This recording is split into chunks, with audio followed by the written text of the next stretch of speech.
कौन विचार करता है? अतः सा विषय कषाय वंचनार्थम यद्यपि कदाचित् व्रतशीलतां प्रवृत्तिषु कर्मानुष्ठानं करोति।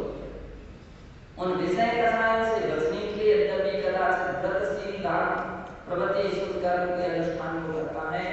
अब देखिए कि बहुत सारे शुभ अनुष्ठान किस लिए किए जाते हैं? इसलिए खाली घर शैतान का ऐसा होता है। यदि अपने लिए कोई काम ना हो, इतनी सारी विधि आचरण का समय करो, प्रतिक्रमण करो, साधय करो, ये करो, वो करो, बिल्कुल ऐसा लगा करके रखा है, एक मिनट भी फुर्सत नहीं है, खाली नहीं छोड़ा व्यक्ति। क्यों? आपके थोड़ा भी खाली छोड़ दिया जाए, आप देख लीजिए अनादिकाल के संस्कार में, अनादिकाल के ऐसे संस्कार हैं कि व्यक्ति अवसर पाते ही उसकी बुरी भावनाएं, बुरे विचार, बुरे कार्य सब प्रारंभ होते हैं। इसलिए सम्यक दृष्टि जीव स्वयं प्रयास करता है, नहीं हमको कोई हिंदू साधय करना नहीं है, हमको कभी लोगों से अपना सामने करना है, सत्य तत्व चर्चा करना है, जाप करना है, पाठ करना है, इतना कि कभी खाली अवसर ही नहीं मिल पाता है। अवसर ही नहीं मिला, अब आप कार्य करो तो करो, कहाँ से करो? तो वो जो कुछ सारा कार्य कर रहा है, क्यों कर रहा है? उत्तम तरीका था दो उपयोग में लेना, ध्यान करना के उत्तम तरीका, और उसमें उपयोग नहीं लग पाया, इसको नहीं रह पाया, तो अच्छे कार्य शुभ कार्य को करते रहना चाहिए। इसलिए ताकि अपना उपयोग, अपनी प्रवृत्ति कहीं पाप कार्यों में ना चली जाए। तो विषय कषाय दो बात है, एक तो विषय है पंचेंद्रिय और दूसरी क्या है? कषाय।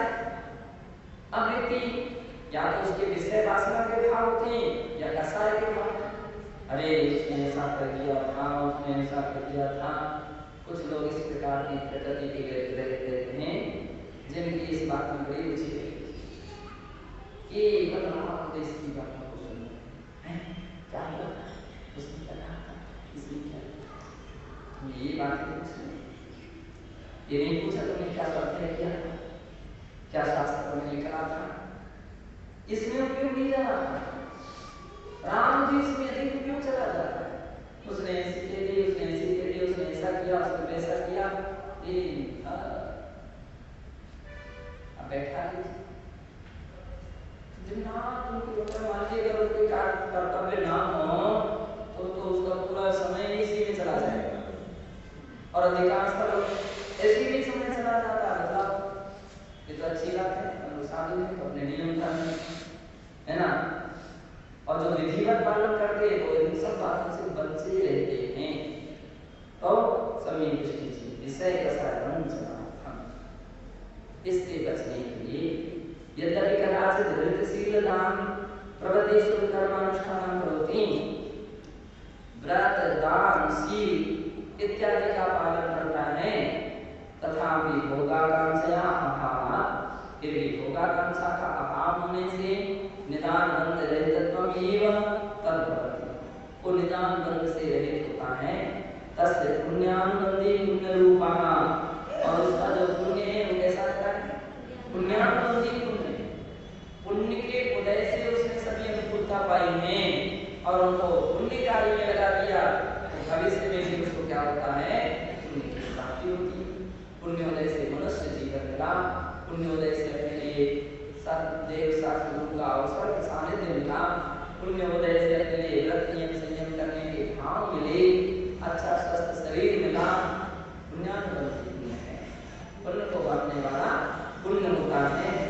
तो ऐसा पुण्यानुबंधी पुण्य रूपा समय एक भगवान करे, और उसके द्वारा दूसरे गुणों में पूर्व जन्म भावित वेद विज्ञान वासना वलिन्या भरतादीनाम एवं तदकामादि परिणामाभावा भावादि परिणामाभावा शांतस्ते पुनः सुख परमता प्रवर्तते।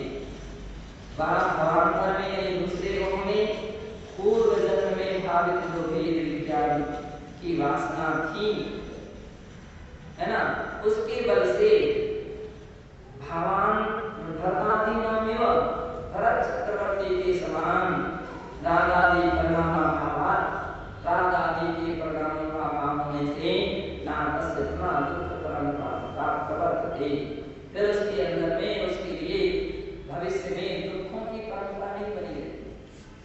जिस जीव ने इस भाव में अनासक्ति के साथ समय व्यतीत किया है, तत्व चिंतन के साथ और भेद विज्ञान के साथ व्यतीत किया है, भविष्य में भी उसकी फिर आसक्तियां नहीं रहती हैं।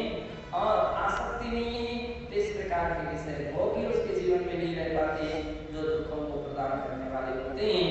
इस प्रकार से ऐसा जानना चाहिए।